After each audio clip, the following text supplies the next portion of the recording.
ஏன் நீங்கள் நினைக்கிற விஷயம் உடனே நடக்க மாட்டேங்குது? நீங்கள் வேலை வேணும்னு நினைக்கிறீங்க, வேலை கிடைக்க மாட்டேங்குது. பிஸ்னஸில் டெவலப் ஆகணும்னு நினைக்கிறோம், டெவலப் ஆக முடியல.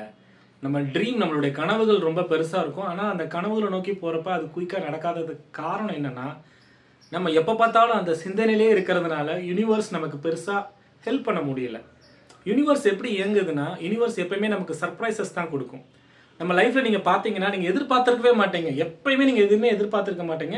ஆனால் உங்களுக்கு டக்கு டக்குன்னு என்னன்னா, நான் எதிர்பார்க்கவே இல்லை இந்த விஷயம் எனக்கு கிடச்சிருக்குன்ட்டு. ஸோ யூனிவர்ஸோட பேட்டர்ன் சர்ப்ரைஸ் பேட்டர்ன் தான்.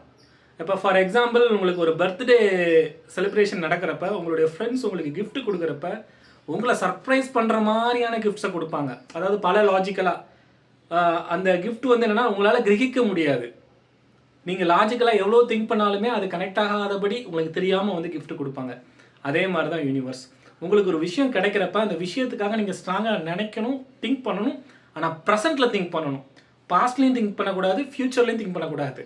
ப்ரெசென்ட்டில் நீங்கள் என்ன ஆக போகிறீங்களோ அதை நீங்கள் வந்து உங்களுடைய மைண்டில் நீங்கள் வந்து ஃபுல்ஃபில்லாக நினைக்கிறப்ப அந்த விஷயம் உங்களுக்கு ஈஸியாக நடக்கும்.